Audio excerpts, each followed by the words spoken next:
Welcome to my podcast. I watched even more shit this year. Can you believe it? Just like last year, I'll go by release order. Spoilers for anything on screen, minor or major, starting with the movies. Can I run with you? I never played Sonic Adventure 2. I know I'm a poser. A friend of mine did, only a little. Everything I know about it was either from him or the fan dub with the Twitter scene. You know exactly what the fuck I'm talking about. I think this movie might be the best thing to come out of these films. The first two are like average, but this one's like above average. Not only that, but this is said to be like the best reviewed video game adaptation ever. Taking the crown away from Angry Birds 2, thank God. I'll tell you what I did like. The shadow stuff, the montage with him and Maria was neat, and it helped us get to know them more. I also thought the Jim Carrey stuff was fun. What can I say? I love me some physical comedy. I was almost taken out of the movie by the same actor joke. Keyword almost. Eggman's sacrifice at the end was nice, even though I know for a fact that Jim Carrey might come back to do another one of these. I also think it's funny that he just did what he did in series of unfortunate events for Gerald. Oh, and they pissed on the moon! I'm soy jacking off right now, my dick's gonna bust! If I had to say anything else about this, there's a lack of Limp Bizkit jokes, ruined the whole experience. Like, Korn was right there. You could have done System, Incubus, or fucking, I don't know, Deftones. I don't give a fuck. Don't come to my house or else I'll suck your dick, blood. I, much like everyone else my age, was introduced to this iconic character, this figure in pop culture, through that one SpongeBob episode with him flicking the lights on and off. I'll try to keep this blunt, since there's a lot to talk about here. Firstly, I like how the film tries to mimic the color scheme of the original. I also noticed that Ellen has a lot more to do in this than the original, where she just walks around and gasps and dies. Let's be honest with ourselves here. Skarsgård had the best performance in this as Count Orlok. I know people gush about Pennywise and stuff, but come on, this is probably one of his best roles. His breathing and his accent combined are fucking unsettling. At some point in time, we'll do a half-ass comparison between this and the original, so if you want, stay tuned if people even watch this fucking video. If you haven't watched this movie, you should. I'll do like 7.7 out of 8. That's good. An explanation is probably long overdue. Another iconic movie monster, from Blumhouse this time. I'm not sure what to say about it. I thought it was alright. There are moments I liked, like the ones involving the guy slowly losing his humanity and his ability to speak. I don't think movies do this with transformations. Overall, I'd recommend it. It's not too scary either, so it makes for a good beginner horror movie. 5 bones out of 8. Want to be a pilot when you grow up? A shame. Maybe in the next life, huh? I wasn't expecting this to be high art when going in, but I still had a pretty good time with it. For those who haven't seen it, an informant who worked for a mob boss is taken to another state via old-fashioned plane. Mark Wahlberg poses as a pilot and is later revealed to be dangerous and also working for the boss. So the agent and the informant, they have to spend the rest of the film with a deranged lunatic from said mob until they land. On paper, it sounds like a great idea, but in practice, Once Wahlberg's revealed to be the imposter, the movie just slows down. They lock him up, which makes sense in that scenario, and he's just there. The agent's trying to land the plane with the help of the Indian air traffic controller, and I'm not being racist, he's got an accent and he's brown. You would know if you watched the fucking movie. The other guy is just screaming and quipping, and he gets stabbed by Mikey Mike at one point. When they finally land the plane, Mark gets hit by a truck and dies. Also, come on, what the fuck? AI in the opening? You're better than this movie.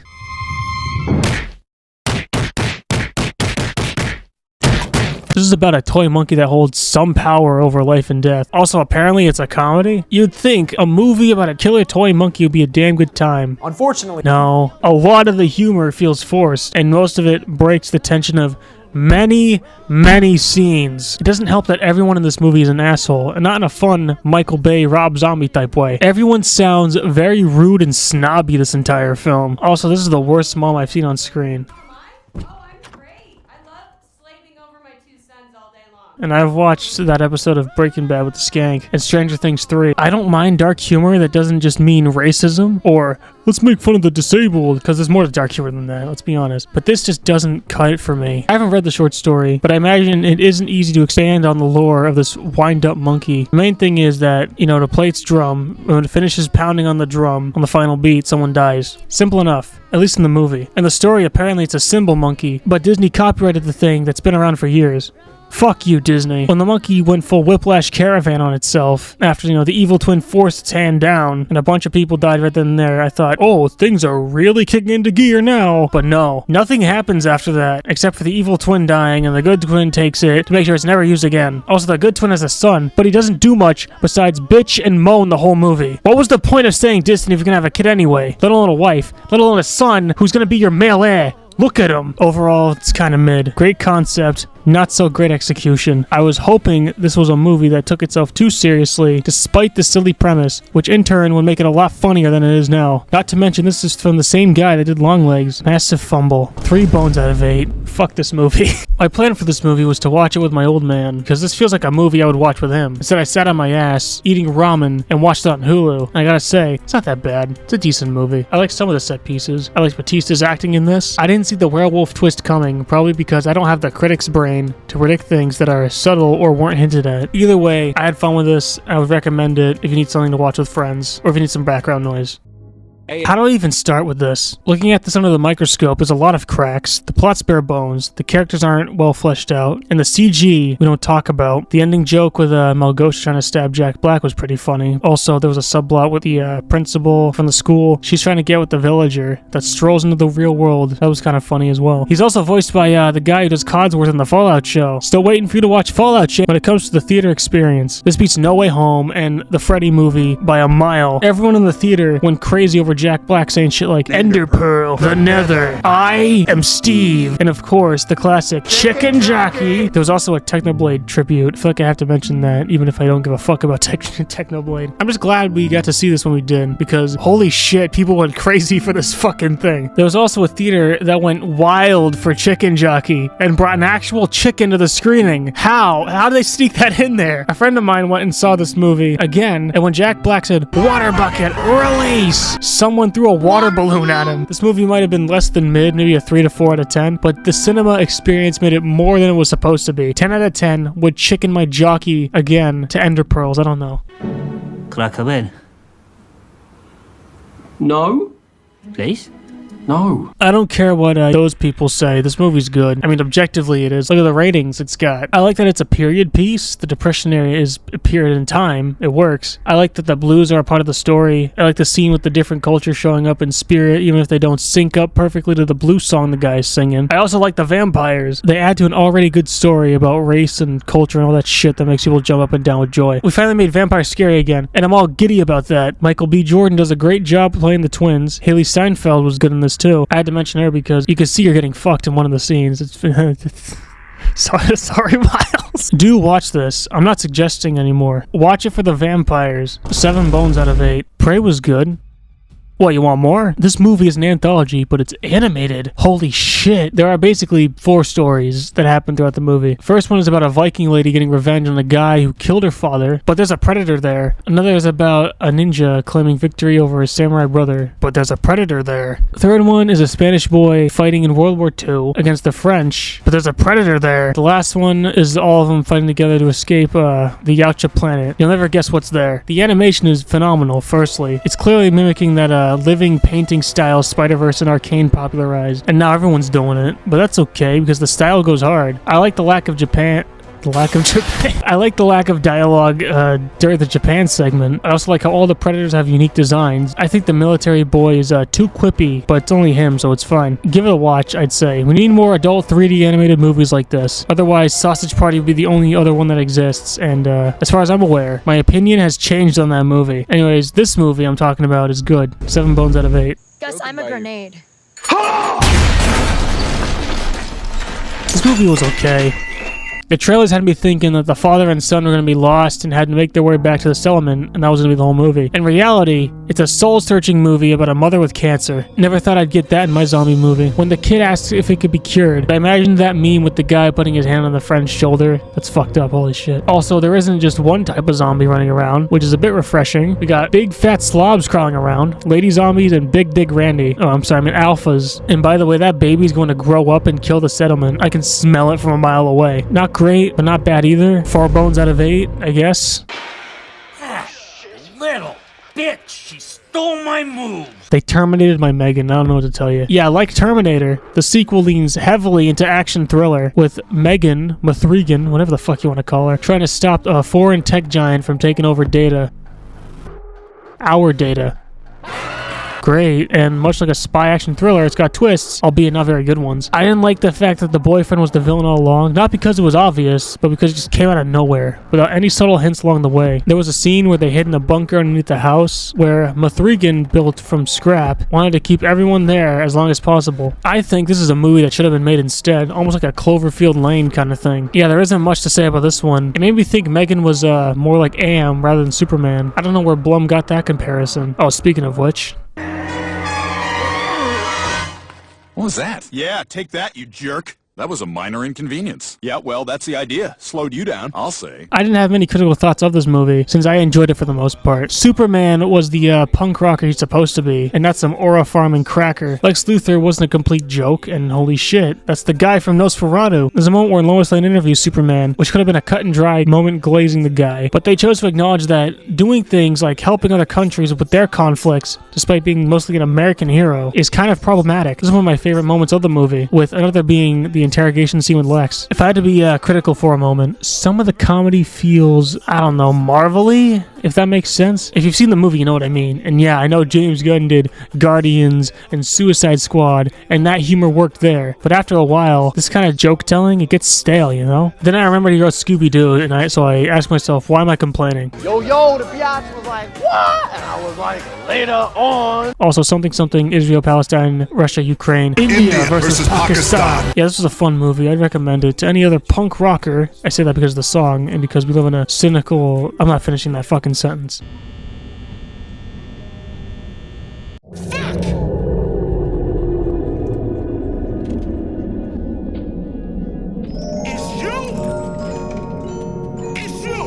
Do you guys remember Unfriended? That's basically what this movie is, and it's got Ice Cube. Instead of it being, the regular desktop with an unnerving tone throughout, it has a soundtrack and is edited like a YouTube video. The effects are laughably bad, and so is the acting. With that being said, this movie is the epitome of a 5-star movie. For those who don't know what that means, I don't blame you. Think movies like Lamageddon, Velocipaster, and Thanksgiving. That's a 5-star movie. I haven't read the original story, nor have I watched the 2006 movie, but goddamn, this is a hell of a ride. Also, Amazon.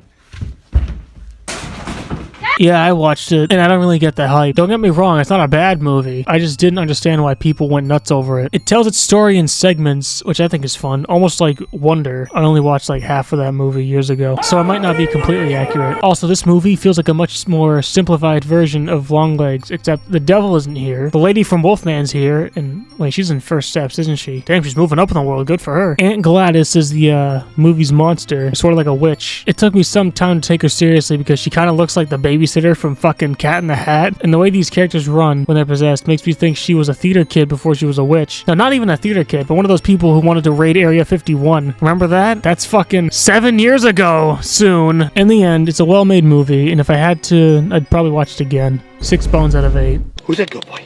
Who's a good boy?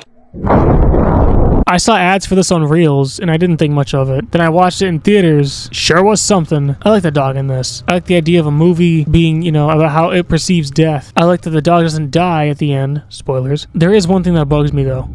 What happened to the neighbor? Like, he shows up for one scene, and it's to set up something for later. He's just gone after that. Whatever, the movie's pretty good. Not crazy scary, but it's alright. 5 bones out of 8. The director looked at The Predator and thought, what if we humanized him? That's this movie. I liked it a lot. I saw it with my old man, and we had a good time. We joked through it. The only one I remember from when we saw it was when the Vine scene came on with Dak, and my dad leaned in and whispered, Evil Dead. I remember people watching the trailer and thinking, yeah, this might not be good. It might be bad. I think the main issue people had was with Deck's design. When I first saw it, I thought he looked like the actress from Hate You Give and Acolyte. Then I sat up in my chair and realized, wait a minute, I'm a grown-ass man, and decided that no 2 Predators are the same. I also saw that they threw in ties to Alien by adding Wayland Yutani, and I know for a fact they're teasing us with an Alien vs. Predator movie at some point in the future. Hopefully we can see what's in it. Something else I want to touch up on was this thing. Partway through the movie, Deck and the android, I forgot her name, they have a moment where they rest by the fire, and the little monkey thing starts bonding with them into Mark's deck. Deck later finds the thing it's hunting, the Kalisk, this big lion-esque thing. After a bit of a tussle between the two, it pins him down, and it doesn't kill him. It starts smelling him. You could probably pick up what I'm putting down. I heard people call this movie something similar to The Mandalorian, but the little marketable character had some purpose to the plot. I don't think Grogu had anything going for it in season 1. We didn't even know his name until season 2, let alone the purpose he served. I also like how they expanded on the Predator lore, while also trying new things with the formula. That isn't just guys with guns in a jungle for like the 15th time. You can only do that so many times before it gets old. Either way, it's a good movie. 6 bones out of 8. Keep the noise down, respect boundaries.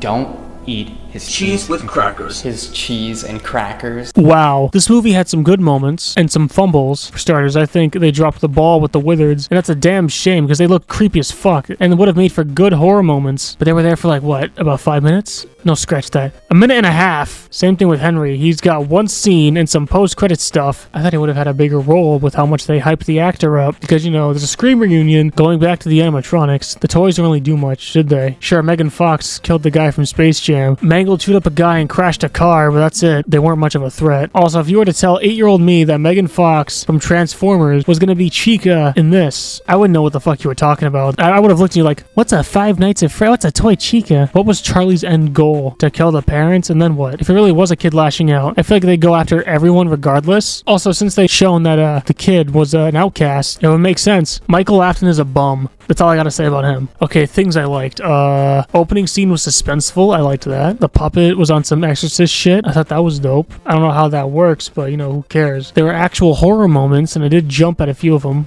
Good job. I already mentioned the opening scene, but it's the best scene of the whole movie. Let's be completely honest here. What the fuck was Baby doing here? Last I checked, she doesn't show up until here. Is she gonna play a bigger part in the third one? I fucking hope. It must have been difficult to put the pieces together for that. Jesus Christ. Although it ends on a Soprano style cut to black, I still had a good time in this movie. This is definitely a 5-star movie. The first one was structured more like, you know, a movie, 3 acts, with this one being 2.5, but it's still a good time. I put it up there with like Velocipaster, Lamageddon, War of the Worlds, Thanksgiving. Even if you think it's bad, it's more enjoyable than The Monkey, you gotta admit. Also, who cares what the critics think? They aren't paid to play the games and watch the theory videos.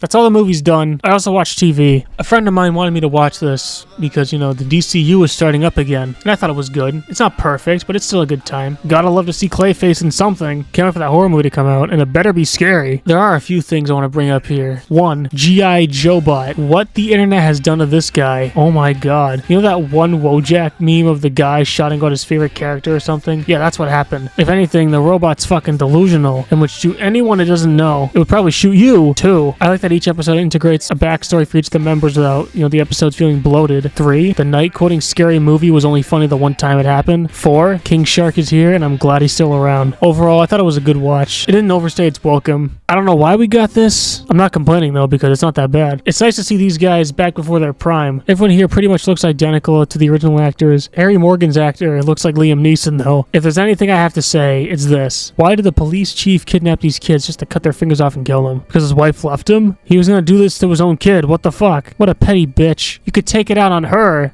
not the kids. You retard. Anyhow, there isn't much to say. It's the original show, but new. Can't wait for season 2. Oh no. Why? Why did they do this? I was enjoying it. Why? This is bullshit. Why? It's kind of hard to describe this show to people who've never heard of it. Best way I can do is comparing it to House. This show is House for moms. It was okay. Nothing crazy. I watched it because, what's-her-face from Always Sunny was in it. Hey, look, it's Keith David. I don't have much to say, so I'm gonna let the yachts talk for a bit. In episode 11, the rich family's talking about their game night, playing Monopoly. Then the grandmother says that one of them... And by then, Cody had hotels on Boardwalk and Park Place. He was dominating us as usual. Now, that is too much of a coincidence to be a Froggy Fresh reference. In the song Zombie in My Basement, Froggy Fresh plays Monopoly against Zombie Mike and does in fact buy Boardwalk and Park Place. And Zombie Mike was looking at some dark days. Holy shit, that's 10 years old now.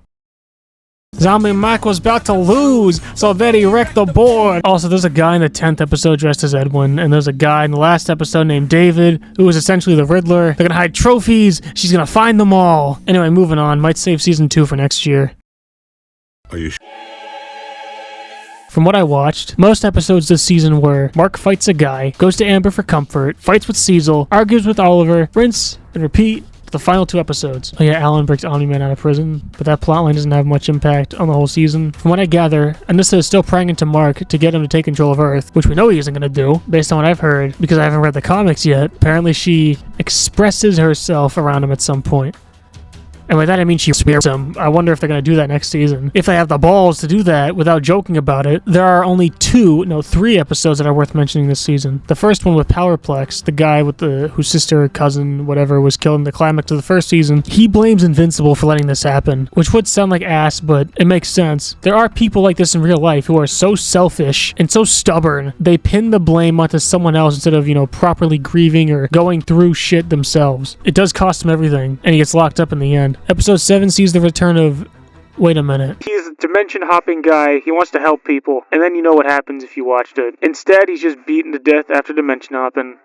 What a waste of a villain. Oh my god. Apparently Sir Angstrom Levy doesn't die. And from the looks of it, he's gonna be around for a little while. I'm so excited. Woohoo. It's all good because the Conquest episode kicks ass. Kicks so much ass that my balls grew 3 sizes that day. The speech he gave about being lonely was great. I guess it sucks that they're falling in the Stranger Things plot armor hole. But it's not as irritating to me because this is a world full of superheroes. Overall, decent season with a 10 out of 10 finale. Big Pharma. I'm not sure if there's much to say. It's a good take on Big Pharma. The animation's good, especially during those trippy scenes with the mushroom and all that. I like the 2 FBI characters. Hell, this show is full of likable characters. I like that tortoise. Yeah, if you haven't, you should watch this show. Don't let any CVS people tell you otherwise. Hell, Mike Judge is attached, so you know it's peak. Well, we need to make a path.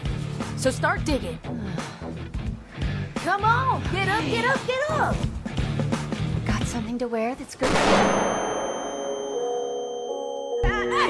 I don't know much about this Adi guy, other than that he made a Castlevania show that people liked. Maybe? I haven't played Castlevania, nor have I watched the show. But I have played Devil May Cry, and I have watched this show. Oh my god, it's pretty mid. I made a video on this show already, and I mentioned it was alright at least, but I haven't played all of the games yet, so my opinion is fairly outdated. There are some thoughts that still hold up. For example, why Lady talks the way she does is beyond me. She barely speaks in the games as is, and when she does, it's not bigger, longer, and uncut dialogue. She's made a hard ass here too, even though that only happened once in the games, the third one. Any other time after that, she's a bit of a goofball. This is the end. She shouldn't be swearing like a sailor mouth. Doesn't fit her. I don't have much of an issue with Dante here, since he's shown to be inexperienced, but come on, he can kick a little more ass. The White Rabbit is supposed to be from the manga that I never read, and I don't think he's that bad. I like the episode where his origin is shown, mostly because of the different styles. What I don't like is that there are lower class demons that are misunderstood or some shit. Fuck off with it. This is Devil May Cry, not Butthole May shit. I won't touch on the music, as I made a video you can watch there in the corner. The government shit I could care less about. I do have some positives. The animation and fight choreography is fairly good. Not mind-blowing, but the movements flow nicely. Kevin Conroy's good as usual. R.I.P. Like I said, the show's kinda mid. Watch it if you want. I won't be coming back for season 2. Look what they did to Virgil. I hoped it would be you, little brother. That's not his voice. He's supposed to be nasally. For this, I'm going to include the second season, since season 3 came out a few months after. Also, I made a shit crappy conspiracy about it. Go check that out. These 2 seasons focus on Gyun trying to take down the games, and as you could have guessed, it doesn't work. It was alright. I don't think it needed any more seasons, since the first one was just too good to have more, and we would have gotten the same message. These 2 seasons reinforced that message to some degree, mostly about how we as people are greedy and selfish as all hell. I think the switch up after season 3 was released was wild. I didn't think it was that bad. It could have been better, don't get me wrong, but I wasn't waving my fist at the screen yelling like a baboon because a bone marrow baby was thrown in the mix. Oh yeah, I do think the baby winning is a bit dumb. What's it gonna do with all that money? Doesn't matter anyway. We still got Squid Game America, and I don't know if I'll be watching. 6 bones out of 8 for season 2, 5 out of 8 for season 3. It's still good. Funnier than the last one. Frank found someone, and I'm gonna assume that's gonna be undone in the next season to get a laugh out of us. I enjoyed this. This is what New Blood could have been. Hell, there are some plot points that would have worked well in the original show. Batista going after Dexter mainly. Seeing the 2 interact again was a treat, and that last fuck you Dexter hit hard. But at the same time, he wasn't wrong to think that Dexter, as much as he follows the code, despite how many people he's saved, he's still a monster. His bloodlust is gonna eventually get the better of him. And it has before. Anyway, the serial killer Avengers idea is a bit off to me, and maybe a bit insensitive to the victims. If they heard that Dahmer, Gacy, and Bundy were a part of it, I'll give them the benefit of the doubt and say they weren't, because the guy just collects serial killer stuff. But it's a bit implied. I don't know. Harrison actually has an arc, and it isn't just generic teen with some issues or some shit. There's also this policewoman that I swear was a character I read about in my creative writing class. Someone in my class wrote a story about Miss Detective over here. I remember it being alright. Congrats if you managed to get on the writing team. I'm fucking jealous. Overall, good show. Better than New Blood.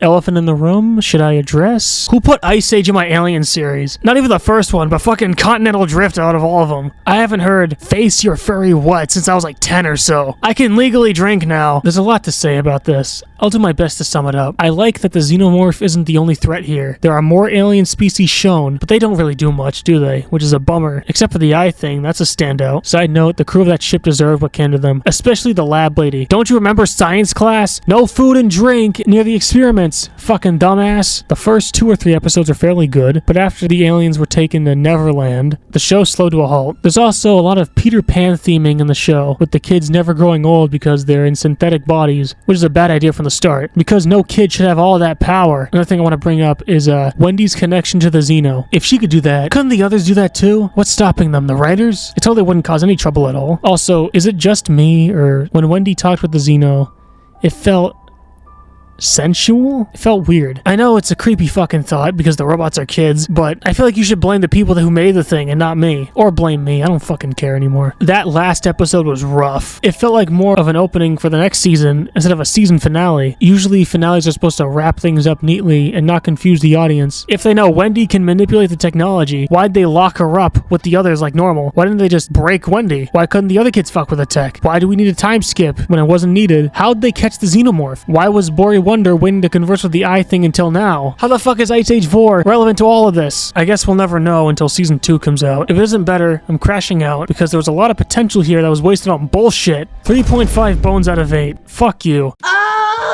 Like last time, I liked the season. I liked the merging animation styles. Squim was a standout, let's be honest here. And the humor was still on point. There were moments where, you know, the wacky characters fell out of character. Then again, I sound like one of those people that take Family Guy way too seriously when I say that. Also, they do point it out, but it's whatever. Kiss me, fat boy.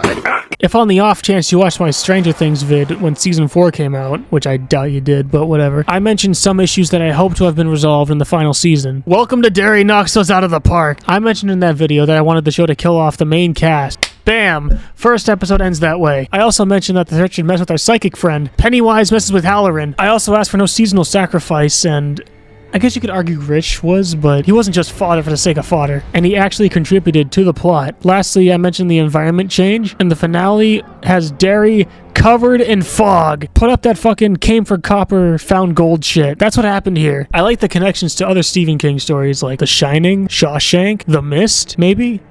Dreamcatcher. I also like that they didn't overuse Pennywise and held him back for the first few episodes. Mind you, this is a shape-shifting being, even though Pennywise is supposedly its favorite form. I also like the motive for the military going after Pennywise, mainly because holy shit, it's Harry Morgan. Pennywise does fit the code, doesn't he? The general saw it as a kid and only remembered its existence when he came back. His reason to release it in the country I get, especially with how kids are acting now, but at the same time, it feels a bit harsh, doesn't it? I will mention that the Hanlon staying in Derry after all that feels unrealistic, but at the same time, we need Mike to exist in Derry somehow, so I'll let it pass. I know some of you are going to be like, dude's glazing the shit out of this show. Yeah, I am. Big whoop. Wanna fight about it? If you like it, hell, Stephen King stories in general, watch it. 7.5 bones out of 8. That's it? That's the final season? That's just a bunch of bullshit! Like I mentioned before, I made a video on this after 4 came out, and while Welcome to Derry follows it to a T, Stranger Things 5 steps over it, trips on a wire, and has an anvil drop on it. It feels like there were no stakes at all, and our entire audience of characters had to live in the end. They brought back the kid from season 2, just to do nothing with her, aside from setting up the pregnant women that weren't resolved in the end. Steve was right about Eddie, let's be honest here. I didn't like him when he was introduced, and I still don't like him. The guy was a super senior for Christ's sake. They turned Nancy into this Sarah Connor-like figure, which is funny because Linda Hamilton, Sarah Connor herself, is also here, and Jonathan became her bitch. He doesn't do anything. The Steve-Jonathan rivalry is so forced, and I didn't care for it at all. The love triangle was just a waste of time, not just mine. Dustin got what he asked for, I guess, but I don't know. I'm not gonna go over all the characters, except for Vecna. What a fucking punk-ass bitch. There was a debate going around about who would win between him and Pennywise. Let me just say, Pennywise wins 20 times over. No contest. Something else I noticed was the wacko logic. How did Miss Wheeler cut up the Demogorgon when the bullets didn't work, huh? Why did Vecna go all apeshit on the soldiers just to give Joyce a gentle shove? Why not just kill them then and there? How did the dogs not hear the music coming out of the stereo? The military in this are just a bunch of over-the-top bad guys. It's just so laughable. Oh my god. How are the fucking Russians more competent than we are? Were the writers commies? If there was one thing that felt like a major kick in the balls, was them pulling back on that ending season 4 gave us. We had this major event set up. Things were dying. The upside down was becoming downside up, and they paved it over. Fuck you. Also, Will was gay. Big shocker. When I watched season 3 when I was younger, I suspected that he never got the chance to properly grow up, as people with trauma tend to do. So he's regressing a bit, only to find his love for women after peeping Robin scissoring that one girl. I bring that up nowadays, people would spit on me. I find it hard to believe that this many people in the 80s would be tolerant of him being gay. Robin gets a pass because who doesn't love a little girl-on-girl action, you know what I mean? Did I mention that nobody dies this season? I could go on, but you've probably heard it already. If anything, I'll probably go back and watch this shit, seeing what went wrong. Anyways, 2 bones out of 8, worse than the miss somehow. And with that, there's everything I watched in 2025. There was a lot of shit, and I'm not sure how this year will be. Any of you watch what I did, leave your thoughts down there, I might read them, or just link your letterbox. I don't fucking care at this point. If you like this, hit the smelly button, I'll be back as soon as I can. You are my bottle girl, and you got me wanting you.